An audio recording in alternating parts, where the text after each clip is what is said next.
Hare Krishna, everyone. Thank you for joining. So today we'll continue from where we left on this topic of why we do what we do. That was the topic. Om Ajnanatimiraandasya Jnananjana Chakshurunmilitam Yena Tasmai Shri Gurave Namaha Sri Chaitanyanabhishtam Sthapitam Yena Bhutale Swayam Rupa Kadamahyam Dadati Shvapadantikam Vandeham Shri Guru Shri Yutapadakamam Shri Guru Vaishnavamscha Shri Rupam Sagrajatam Sagana Raghunathanvitam Tam Sajivam Sadvaitam Savabhutam Sarin Harijana Sahitam Krishna Chaitanya Devam Shri Radha Krishna Padan Sahagana Lalita Shri Vishakanvitamscha Hey Krishna Karuna Sindho Dinabandho Jagatpate Gopeshu Gopika Kanta Radha Kanta Namostate Taptakanchana Gaurangi Radhe Vrindavaneshwari Vishabhanu Sute Devi Pranamami Haripriya.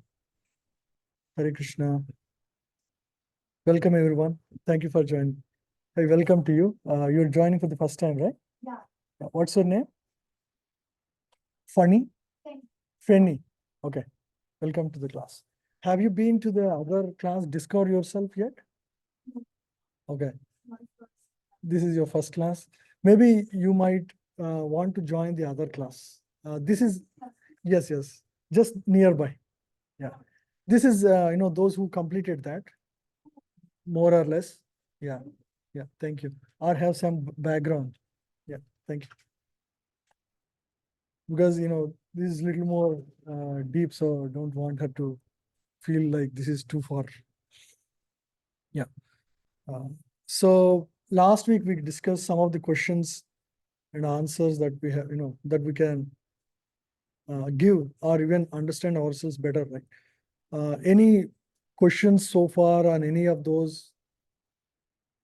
Or do you have any other questions related to this? We'll just quickly recap that and then we'll move forward. So maybe we can just make it a little more interactive.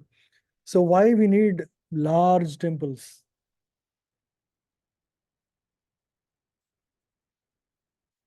Yeah.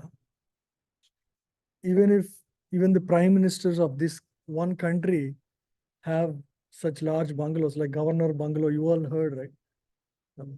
If the Lord is Akhiland Koti Brahmanda Nayaka, he's like the source of everything that exists, all the planetary systems. So why he shouldn't have, right? So that was one good reason. Any other? In that case, just comparing with one side planning is like material world with the spiritual world. So it is good to compare with the two parallel. It's, just for logical understanding. Like Lord, the people who have faith, they treat him as the supreme Lord of everything. It's not a perfect parallel, but something for us to relate to. Like many people ask, hey, why don't you have a small temple? Use the money in serving poor, like that they'll think, right? Because they don't have faith, first of all. Yeah. But we all understand we are not this body, there is a higher truth, there is absolute truth. And when we This answer like Mhm. I think that it's like material logical argument. Yeah, analogies are like that. We give analogies so that we can relate to the subject better. It's going to be material only because beyond that people cannot easily conceive, right? Do you have any other similar example you can quote so we can discuss? Like, do you have any other answer? Mhm. Like say like that like based on their like so I have the ability to be construct a big temple finally like that. Yes, people can ask why not they're giving to the Hmm. it's okay. Hmm. It's your choice. Mhm. If you are thinking that okay, this is more big, you can do that. Hmm. And obviously people are doing, but I am betting on the gods. That's what I'm investing on the gods. Okay. So that's your reason. Yeah. Yeah, we can say that. But the no, because many people, yeah, that is a good reason. But many people have this negative feeling that why this is like waste of money. They'll think like that. They don't do even for like. Yeah, they won't give to anybody, but they'll just say, stay, just for, argument, they keep saying, hey, you're wasting money. Why Balaji needs such gold jewelry? Somebody would spend like 30 crore to buy a jewel, right? And they'll say, hey, so many people are on the street, they don't even have food. Why don't you do that? Why don't you serve them? So people argue like that. So the real reason is, if Lord is the supreme proprietor of everything that exists, why shouldn't he be given the best? He should be given the best. That's the most logical reason. Or like you have like something where you are some hospital Hmm. to treat your treat like your baby, right? So for your like mind and like your heart, the treatment for those things, you have to go for the temple. And like as much big your temple is, that much like a devotee can come and. Yeah, that's the reason already mentioned. That's a second reason, yeah. When you have large temple, many people can get shelter from that. That's second reason. That's very close to your heart. That's fine. So when you have a large temple is like a university or a hospital, right? University in the sense where many people can come together and listen to wonderful wisdom about, what their real identity is, what their connection with the supreme absolute is. So they get to come together, listen to it. That's, if you don't have a large temple, how can you accommodate them? That's good reason, one good reason. And people have a lot of inclination to serve it, provide have various skills, and they want to engage in some, good services.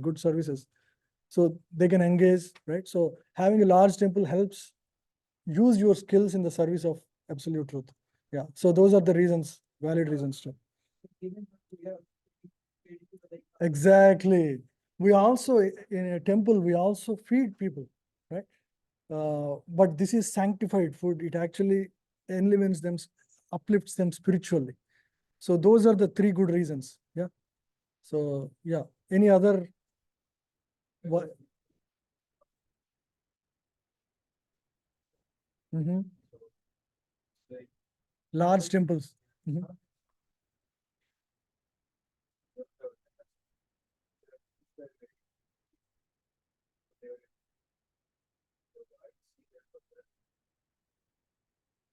Right. Yeah. Yeah. And they felt this is the right way of investment, in terms of growth of the entire community for them, right? And in fact, many kings have built these large temples over multiple generations. There are temples constructed which took like 300 years, like Ranganath temple. Uh, 5, 6 generations of kingly order has established those temples because they really valued it. They treated, having Lord in this place would bring auspiciousness to my entire kingdom. So they stay humble that there is somebody more superior to me. Correct. Yeah. Yeah. They could have spent the same money. Yeah. So in today's world, there is so much self-consciousness. Like if you see the society, so while there was this focus on Lord in the past, in the Vedic culture, you see everywhere it's about my gratification, all the advertisements. So that's a shift in consciousness.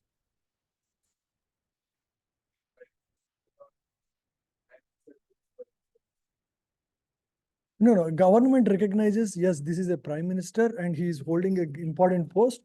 So government builds these bungalows for him, right?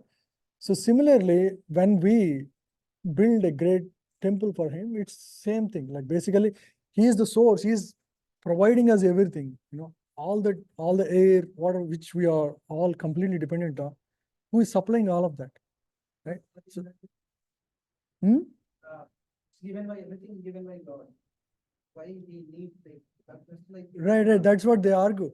But it's gratitude. For example, you have a child. If your child gives you a chocolate on your birthday, you will be happy, correct? That's a loving reciprocation. depend on the you not required of the things. Oh, yeah. So the point you are bringing is, yeah, God is not dependent on what we give him. It is for our own goodness. For example, if a child gives toffee to or a birthday card to our father or mother, what happens? There is that loving bond formed between the two. So it is to benefit ourselves actually, spiritually, we actually offer whatever we offer. Yeah. So these are all good reasons. Yeah. So we discuss this. Any other points anybody has?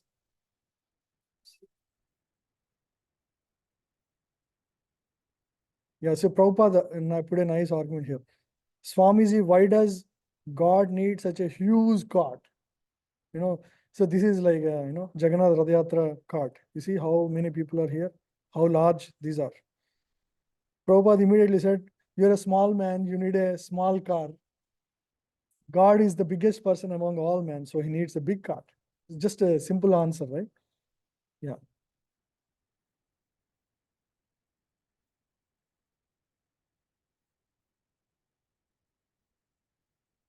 So we discussed all these reasons. So why, the seasons, there are various things produced in various seasons. In fact, they're all living entities, they all want to engage in the service of the Lord. So we see this a watermelon that only comes in the summer. Watermelon wants to serve the Lord, but it cannot walk. If you engage your senses and bring the watermelon to the Lord, offer it to the Lord, there are many things that will benefit. You are engaging in the service first, in offering, and Lord is offered, Lord is pleased with you. And then it is offered as prasadam to everyone. So those who eat prasadam will also benefit spiritually. So many people benefit when we engage in that service. But if you eat the watermelon yourself, it's not even, the desire of the watermelon plant. You're just eating it. It's like acting without any gratitude in a way, right? Because who is giving everything? Nature is giving. But who is nature? Nature is the agency of the Lord. Just like government want to serve poor, but it doesn't serve directly. What it serves through various agencies. They have medical agencies in villages. They have, ration. Ration is an agency. And in turn, people, what do? They vote back to the same guy, who has supplied all these ration, etc. So it's the same thing. It's out of gratitude we want to give back. Mhm.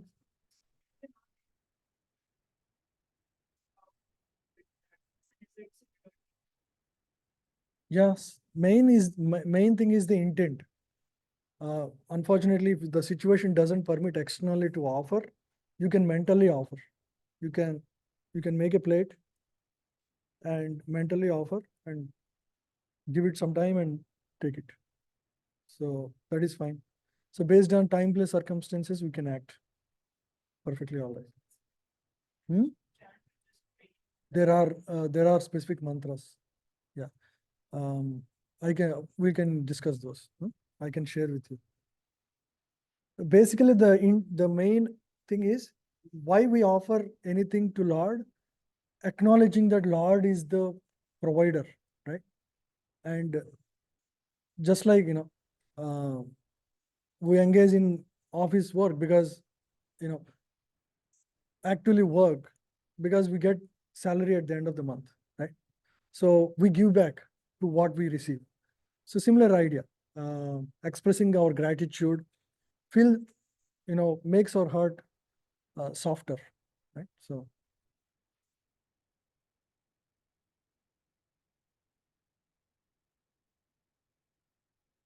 yeah.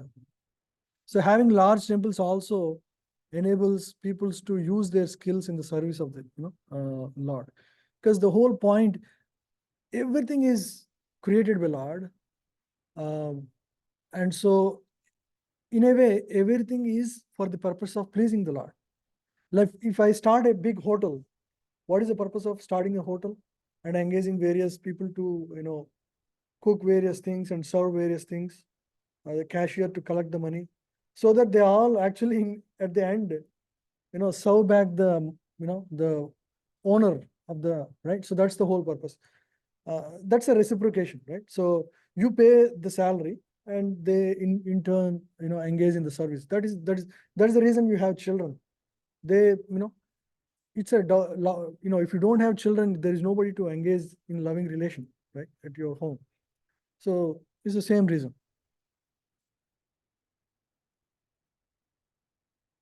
Yeah. So this is this. And then what is the need of religious rituals? Can't I just know philosophy scientifically?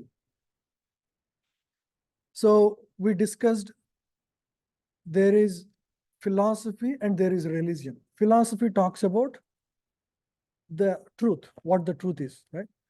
Scientifically makes us, or at least theoretically makes us understand, the what's the reality is. And religion helps us practice and understand the reality. So both, they are very similar to science and theory and experiment in science, right? So in theory, in a physics class, you understand what is the gravity, gravity theorem, etc.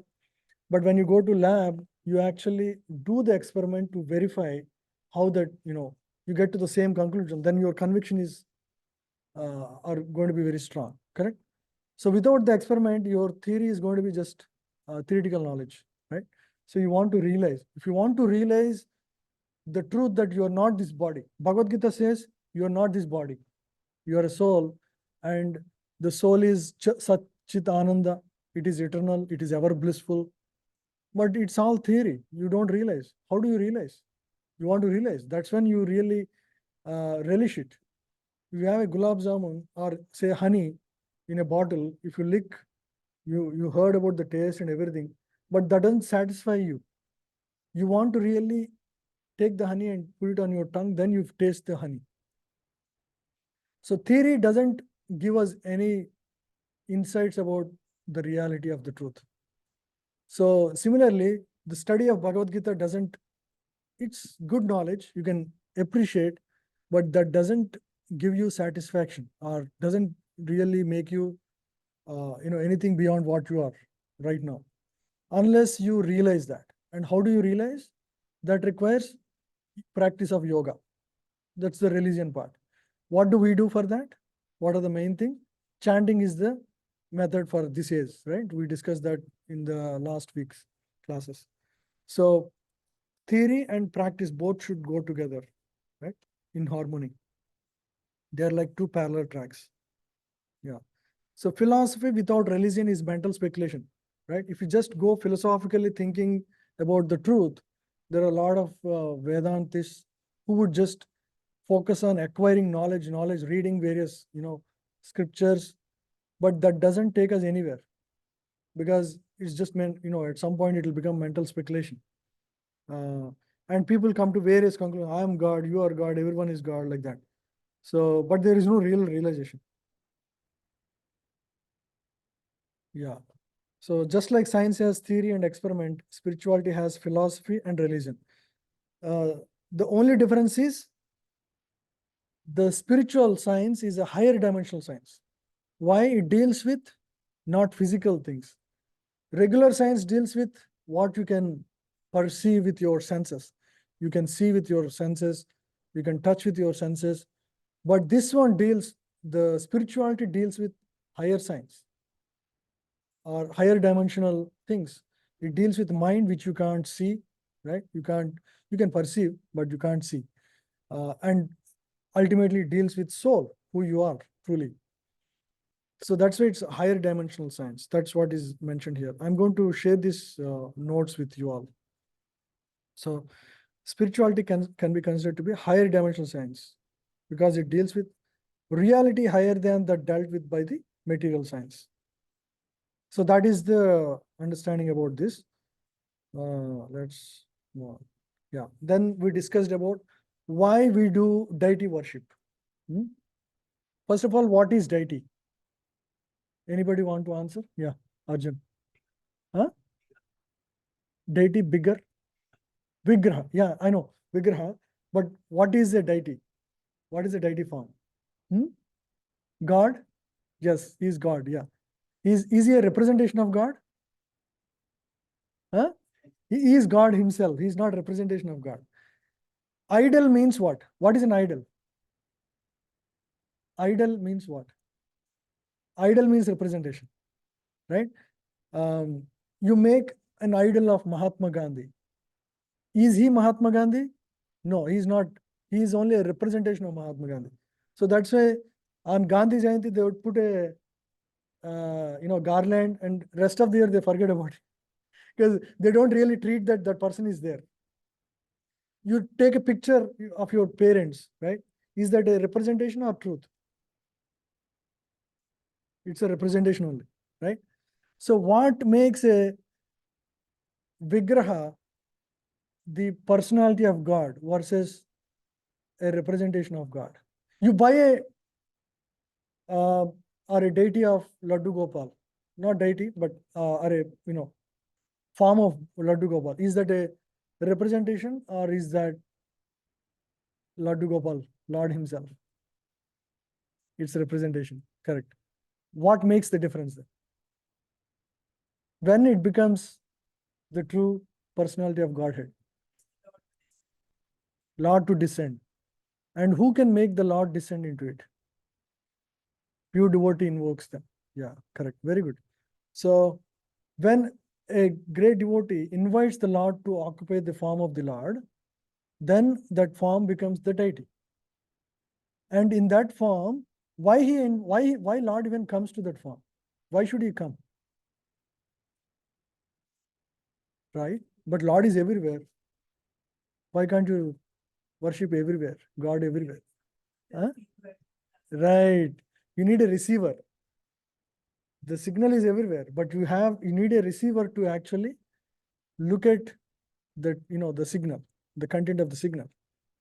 So similarly, Lord out of his kindness descends into the form of deity so that he can reciprocate with us. That is the reason for the deity form of the Lord. Now you can engage personally in service to him. Even the advanced devotees can directly talk to him. We may not be at this current state, but the advanced devotees, there are many devotees in the past, Yamunacharya, Ramanujacharya, Prabhupada, they would talk. We don't right now talk because we are not yet there. We don't have that much faith, but we can all. That's the hope, right? So that is the form of the Lord. Many so-called spiritualists like atheists, they don't really understand the deities. So what is temple then? What is a temple then?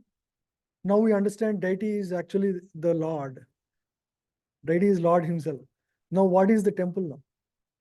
Temple is home, house of the Lord. Right. So whatever you do in temple should be acceptable to the homeowner, right? Yeah. So that's the consciousness in which. So that's why people will be very, in a mood of service in the temple. So by going to temple, we change our consciousness because immediately what you do when you go to temple? Namaskar, pay dandavats. So what are you doing by that? When you pay dandavats? Yeah, you're offering your ego basically. You're not saying I am the big person now. You may be, president of, some country. Modi ji aaya na abhi wo Ram Mandir mein. Oh, he just fell flat on the floor. He's saying, acknowledging that Ram is greater than me. Right? So temple is a place where you purify your ego. Right? And then you sit down and hear a class. What happens then? What is the discriminatory factor in our body?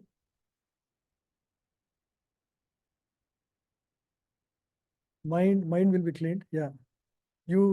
What is the one discriminator? So there are three subtle parts of the body: mind, intelligence, and ego. Ego we discussed. You bow down immediately, it will be purified. Mind and intelligence. Yeah, intelligence gets strengthened when you hear a discourse. Right? You know what is right, what is wrong better. Right? You develop the discrimination. And mind, will mind be peaceful? in a temple? Yeah, it's a very sattvic atmosphere. You hear very nice kirtan. Uh, you may be anxiety outside the temple, but as soon as you come to temple and witness the Lord, what happens? Immediately it changes. Hmm. And when you went to temple, suddenly Aarti is happening. What is Aarti? What are the items in Aarti? You saw, right? Incense is there. Yes, very good. Anything else? Flowers are there. Did you see chamar? Chamar, yeah. Water also they offer. Water, right? And they also offer deep, lamp. So all these represent elements of, elements of earth, or you can say the five material elements: earth, water, air, ether, space. So by offering, Lord, we are acknowledging all this comes from you. That's the idea. And after Aarti, what happens? You all noticed, right? Like flowers, they bring the flowers to each of you. Did you ever smell in the temple the flower that comes? So that purifies your senses. That's the reason for that. They put water on your head. That purifies because it has been offered to the Lord. It's prasad, right? So in that way, if you attend an aarti, you basically purified your existence in many ways, right? It brings auspiciousness to your life. You receive the blessings of the Lord. So there are so many things that go as part of just this worship of the Lord in the temple. Hmm. Hmm. Correct. Yeah.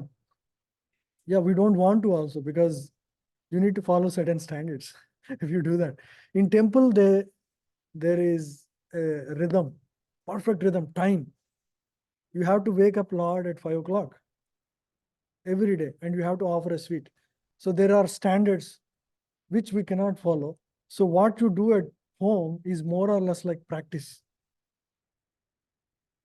But sometimes, as you advance, right, spiritually, at which time you can bring actual deities and offer a level of standards of worship which is practical for you. You may not offer or six bogas. You may offer 2 times. You do one arti at least, 1 or 2 artis. So the standards are reduced, but you follow whatever you have signed up for, right? So.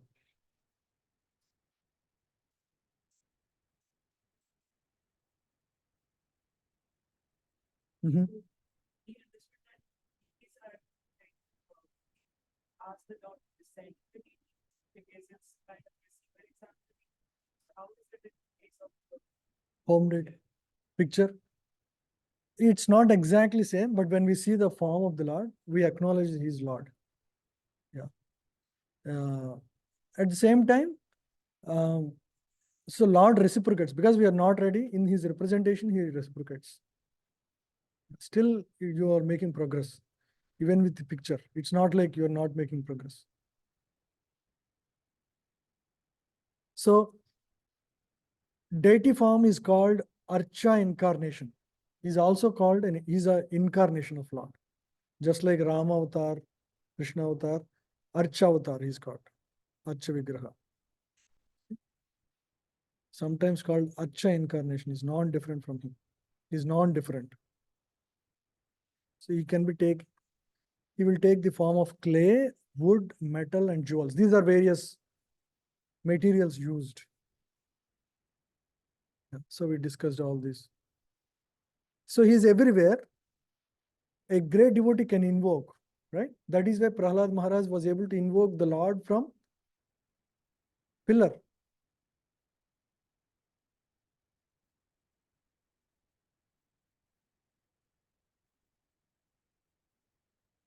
Yeah. So this is a very important point here. You see, devotees' vision, however, is different compared to materialistic people. Their vision is smeared with love of God. As soon as they see the Lord in his different forms, the devotee becomes saturated with love. For they do not find any difference between the Lord and his form in the temple, as do the deities. When you love someone, right? suppose you have a child, right? You love your child very much. Of course, none of you have, so you can't maybe relate to that. Mataji can relate to it easily.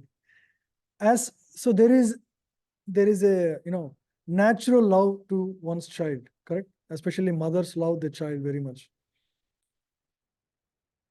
As you develop spiritually, you develop that kind of a spiritual love for Lord.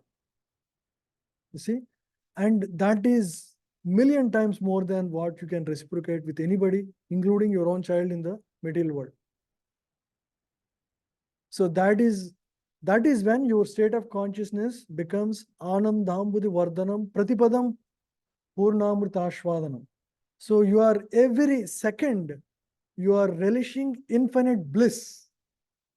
So the whole spirituality process is going to take you to the state of full realization.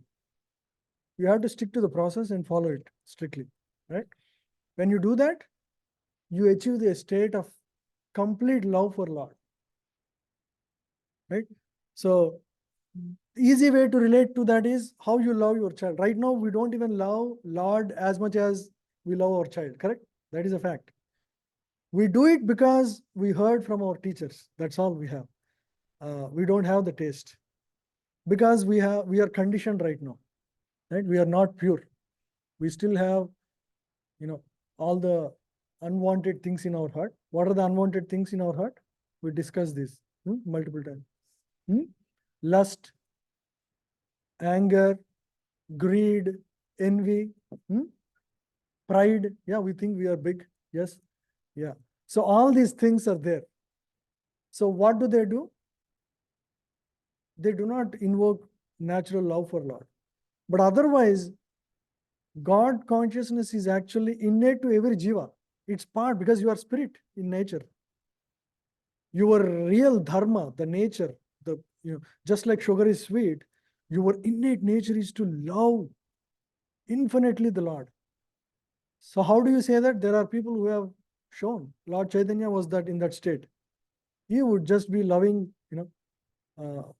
he would see the form of Lord. Immediately, water would ooze out from his eyes, just like syringes. We don't feel that right now. So, but we all have the potential to get there. That infinite love, experience infinite love with the Lord, right? Yeah. The smiling face of the deity in the temple is beheld by the devotees as transcendental and spiritual. And the decoration of the body of Lord is very much appreciated by the devotees. So these are all, if you love somebody, you love about everything about them, right? Suppose you are a fan of Rajinikanth. You see him, you feel so happy every time you see him, correct? You can replace Rajinikanth with whoever you like, right? Somebody may like Vishwanath Anand for his chess game, for example, right? Whenever he talks, you hear, right? So it's similar. Now, this is the biggest person you are talking about. You just don't realize that. But when you realize, you don't have anything, you still be blissful always. That is the state of consciousness was Mirabai is in. That is the state of consciousness Lord Chaitanya was in. That is the state of consciousness Tukaram, Bhakta Tukaram was in. They don't care because they're sheltered, right? So, Daivihi Esha Gunamai Mamamaraya Duratyaya. But the devotees who are experiencing the divine energy of the Lord, they are in that state of full union with the Lord. So anything happens in their life, they see is in perfect harmony with the Lord's plan. Right now, some unexpected thing happens, like we are expecting something and unexpected thing happens. How do we react? Why this thing to me? I'm trying to be good, doing good. Why this thing to me? Right? But a pure devotee doesn't feel like that. They are in perfect harmony. So Lord really wants me to go through this. In fact, he reduced my pain and gave me this much only. That is how they feel. It's not just a mental idea. It's a reality for them. And that is a reality at a higher level. We don't acknowledge that. We don't realize that. Okay. So to get to that, it takes time. It takes, some understanding and practice and realization. But we will get there. That's the beauty of this whole process.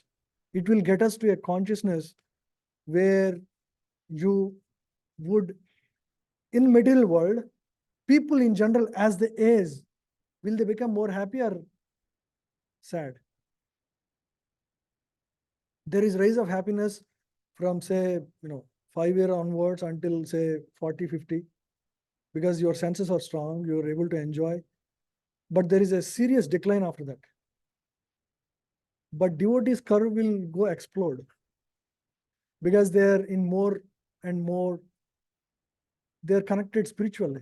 So your bodily limitations will not impact your state of consciousness. You see? So that is the beauty of this process that you have started at a very early age, in your 20s. So you are signing up for a process which would promise eternal happiness.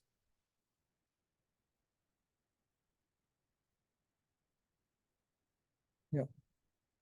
Yeah, this is another question. Like, do really God need our worship? Does he need? He doesn't need, actually. By doing that, what happens? We purify ourselves, yes. So it's for our benefit. Just like Lord is like your stomach. Hand is helping to feed your stomach. Is hand benefited? Yes, because the nutrition is supplied, when you eat, the nutrition, the energy is supplied throughout the body. When you water the root of the tree, will not every branch and leaf of the tree benefit? Yes. So worshipping Lord is actually serving you the best way, serving yourself the best way. So by just like, because we are part and parcel of Lord. In fact, not just you, by worshipping Lord, you benefit yourself and also everybody around you, right? Because you're going to the root to serve. Yes.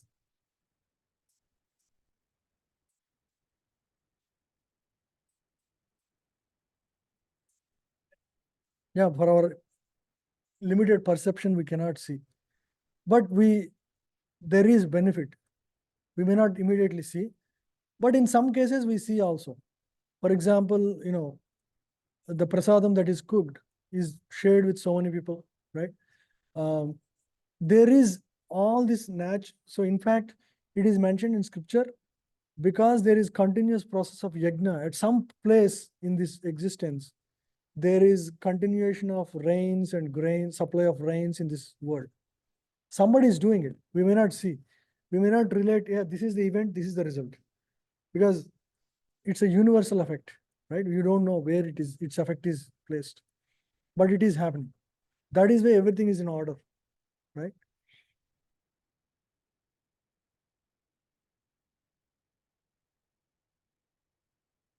Yeah.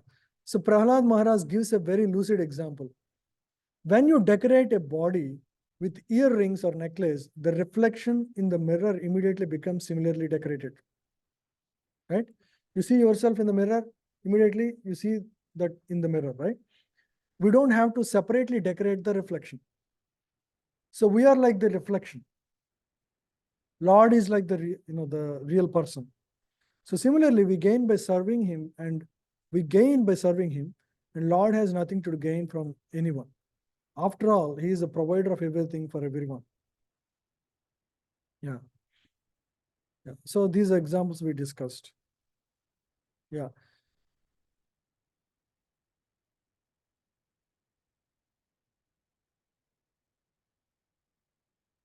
Did we discuss this last week? We did, right? Yeah. So let's go. Okay.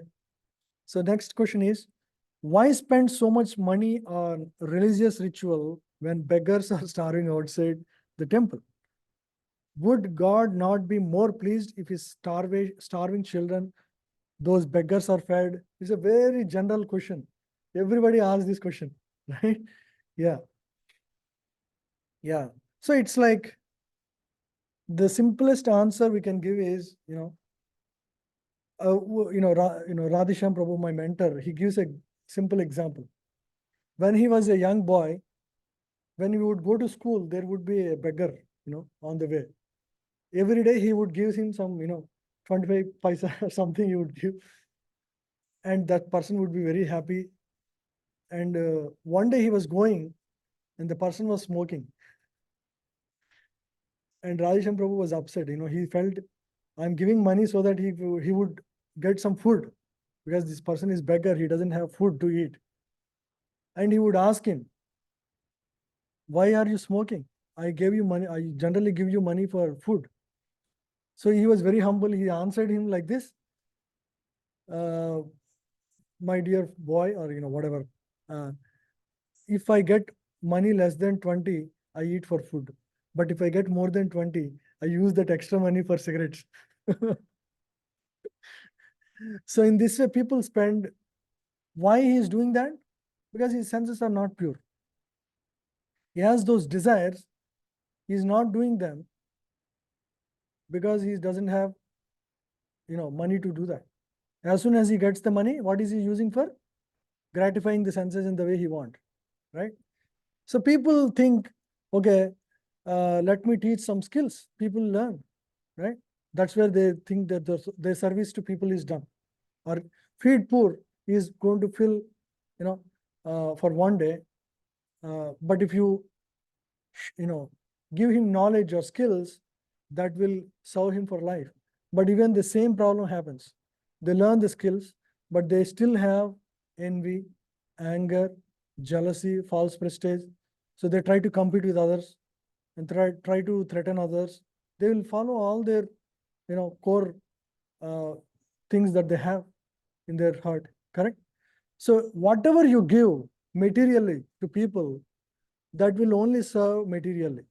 It doesn't really serve them, right? Purely. So real service, real social service is to help purify the heart, right? By giving the knowledge and, by giving prasad, for example, it really purifies the heart. So unless the sinful tendencies in the heart are purified, it's not really serving. It's only like serving the court. For example, if some rich man drowned in the water, he has a coat and he has a body. Will it be right to save the coat, or will it be right to save the person? So you have to save the person. Coat is only temporary thing. You want to really save the person. So similarly, the real person is the soul. If you want to serve the soul, serve the root, right? Ideally, you can also do other things. Like, for example, we also feed prasadam. We feed to homeless people in Seattle, right? We do that. But we feed prasadam. We don't give money to them. We give money, we know what they do. Especially in Seattle, we know what they do, right? So most of them immediately engage in the, things that they, the drugs. Yeah. So here,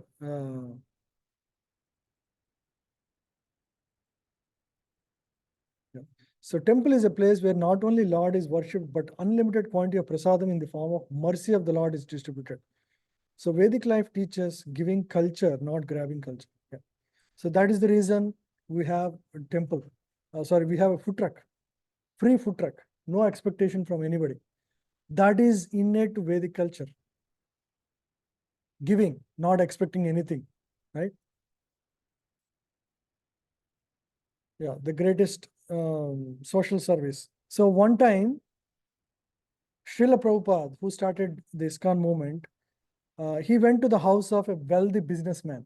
His name is Malhotra, right? Like everybody else, he's in Pune. So like everybody else, he asked the same question. Why, ISKCON is, not feed the poor and just focus on worshipping the Lord. So Prabhupada related a story to him. Suppose you are a friend of Tata or Birla, right? And you went to him, you met him, you came home. But on the way, you met a boy. who is actually Tata's son. But he had a problem with his father. He fought with him, and he is now on the street, right? So you can do multiple things. Okay, this boy is out on the road, let me feed him. You can give him one meal. That's one way to help him. Second way to help him is, give him some money so that he can continue for some more days. Or maybe even shelter him somewhere. Third way is really bringing him to your home, telling that your father is actually a very good gentleman. He has helped so many people. He doesn't have any, negativity towards you. He only loves you, right? Explaining him in a way that he understands. Now that boy also realizes, yes, I made a mistake in my understanding. Convincing the boy, making him understand, the why the whole thing happened, and feeding him nicely and calling you Tata. Come here and pick your son. He is now ready to go and meet you. Is that the better service or the first two? Last one is the best one. So that's exactly what Krishna consciousness is truly. We're trying to learn about Krishna, the Supreme Personality of Godhead, absolute truth, trying to understand his personality and develop, relation with him so that we go back to him ultimately. We are not people of this material world originally. Spirit, we are all spirit soul. Soul is spiritual in nature. Naturally, it belongs to a spiritual world, not material world. Material world is full of matter. It's not the place for the soul. So understanding all of that and ultimately, getting us ready to go back there. So that is the real service to the people here. So after that, he was completely convinced, Mr. Malhotra, and he became, practicing spiritual person.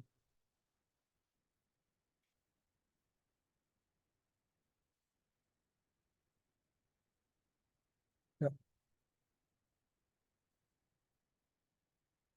This we discussed already. Why we do Aarti for Lord Krishna? I don't want to discuss. So basically, the idea is to offer everything in gratitude to the Lord back. What is offered? These are all items, right?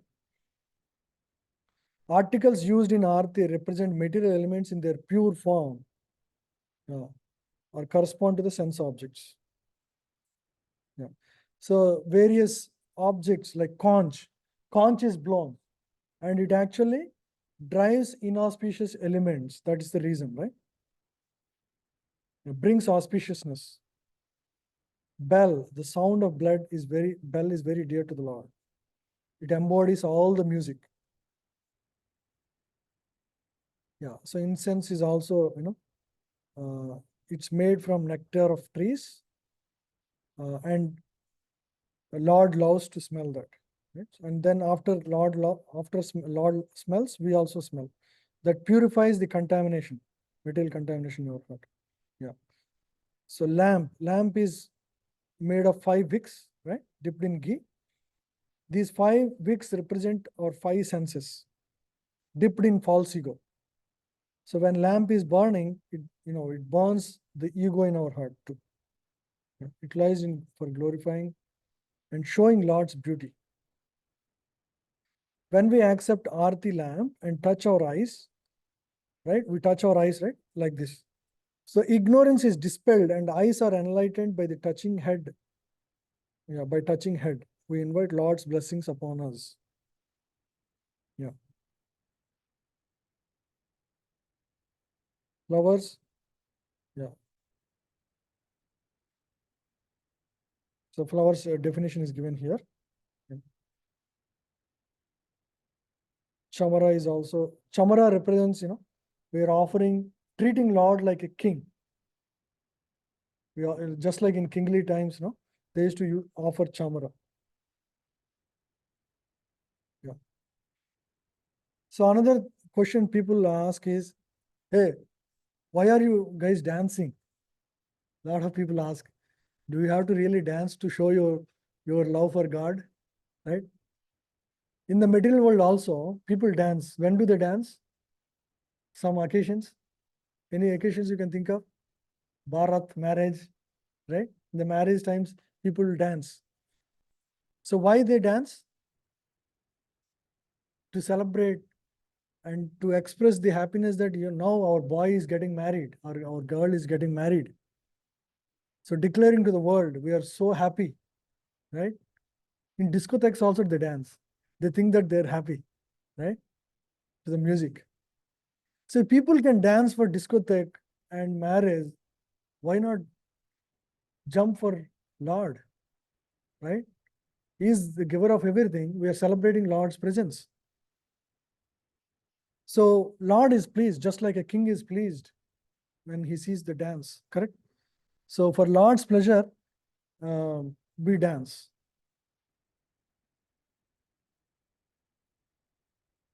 Yeah. So that's the reason. So any other questions you can think of? We're almost on the top of the hour. Yeah.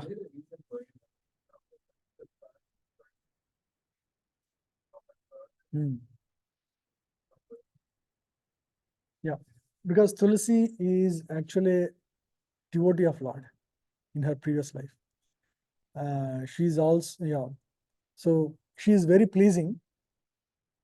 And by offering Tulsi, she gives us, for example, if you want to go to, I'm just saying, local political leader, you may try to go, but he may not allow you to enter.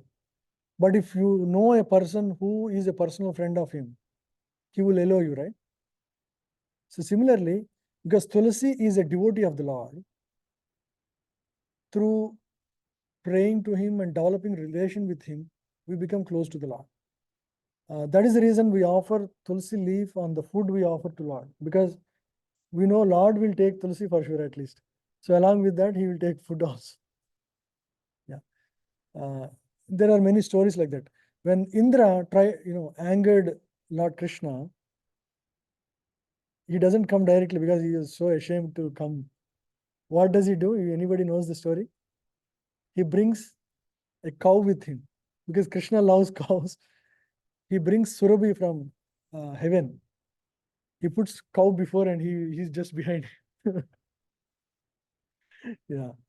So like that. Is it making sense? Yeah. So some of the flowers are also, like that. They are very pleasing to the Lord. Vaijayanti, lotus, they're, pleasing to the Lord. So we offer them. Just like when you go home, your mother cooks what you like the most, right? Knowing the taste of the Lord, we offer accordingly. Yes. Entire universe is controlled by yourself. Mhm. Why Not directly, but indirectly, yes. Hmm. Why Lord gives freedom to us? just like why God is giving freedom? It's called free will. Free will. Yeah. Suppose I don't give you free will. Okay. You are my friend, for example. I love you, I say, you also say you love me, but I don't let you do what you want. I don't let you, you don't have any free will. Will you be happy with me? Whenever you are with me, you don't have any free will. You are like a, if we don't have free will, you know what it means? You are a slave. Lord gives free will so that we can still choose to love him. He doesn't, love means what? The other person should, out of his own will, should choose you to love. If there is no will, is there love? It's like forced love, like Ravana trying to grab Sita. It's forced. So free will exists so that we can choose to love if we want to love. If the free will itself is taken away from us, we are like robots, literally. He is creating himself as some kinds of fire so that he Hmm? think to work. But I'm doing wrong things. He's not creating for our sake.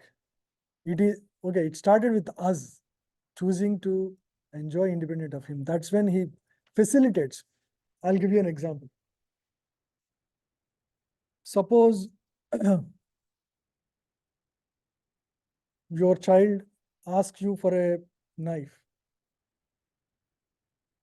You tell him it's not good. He doesn't listen to it. You tell 10 times. He's very adamant. What do? You still give him. What happens then? He tries to cut the apple. He might pinch his finger.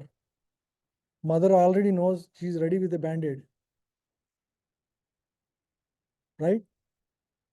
If the child is not even given free will, basically he's a slave. But that free will, when it is given, the child has a choice to misuse also. That is part of the deal. And sometimes it happens that they misuse. It happens. So the people who have misused the free will are all the living entities in the material existence. It's only 5% of the totality of existence. 95% of people are already in the spiritual world. It's only the 5% we are here. Even though it looks like infinite number, it's just the 5%. Just like when a city is constructed, you also construct a jail. Why? People have free will. There'll be people who violate the laws of land. Just like that, material existence is created because there are people. The jiva has free will, and they will inevitably people will be misusing the free will, and they have to have a facility to operate themselves in. So the whole material existence is the jail, or you can say a temporary existence, where people have the opportunity to come back to the reality of the other place. So it's a place of reformation. Yeah, if free will itself is not there, basically there is no reciprocation. From 95%, like, the soul, the God is choosing someone to like go Not through- choosing. It's Jiva's choice. Because they have free will. It's not Lord's choice, it is our choice.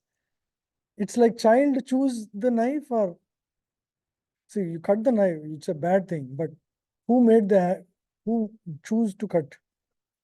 Knife is not there. There is Hmm. not like no meaning to choose it. Knife is there. That's what they're like. The child is choosing. Knife is not there, not present. Then how we will think about that? Like you're saying knife should not even exist. No, knife should not exist at all. You mean knife is needed? Knife has a purpose, but it has to be used correctly. Yeah. Oh no, let's put this way, right? We are eternal coexisting with Lord. We are not like we are created for a play. Okay? First thing, the soul is Sat Chit Ananda. It is eternal, full of knowledge and full of bliss, right? It is coexisting with the Lord, right? But in what relation? It's like part and whole, right? Parts are engaged in the serving whole. That is the natural state. That is how it existed eternally in the spiritual world. But when the jiva has also individuality, that's when you can engage in a loving service, correct? And there is a percentage of jiva who can, because they have free will, you cannot love somebody unless they have free will to love you, right? So we all have free will, but there is a percentage of population that can choose the other way, right? So when they choose the other way, they need to be facilitated. And the facility comes with pains, right? Otherwise, there is no motivation to go back also, right? So this whole material existence, controlled by the three modes of material nature, is a temporary playground for the jiva to try to enjoy by his own. Why he even choose this? Because we said, why only Lord to enjoy? Why not me? When we have that mentality, Okay, you can't enjoy like that here. You have a facility here called material existence where there are material laws. Bound by the laws, you can enjoy there. So we are all sent here. We try to enjoy with our senses as much as possible. Then we realize these are all temporary and I'm more and more frustrated. When you realize that, you again connect to the Lord and go back to Lord. The path is also given, just like mother is ready with the band-aid, right? So choice is given at every point, because without choice, you are a robot. There is no consciousness, means there should be choice. Without choice, you are basically slave. I mean, it will digest. You may not be getting all answers right now. Slowly, as things will become more clear.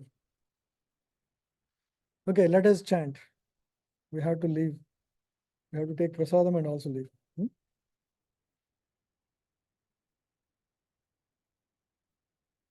Hare Krishna.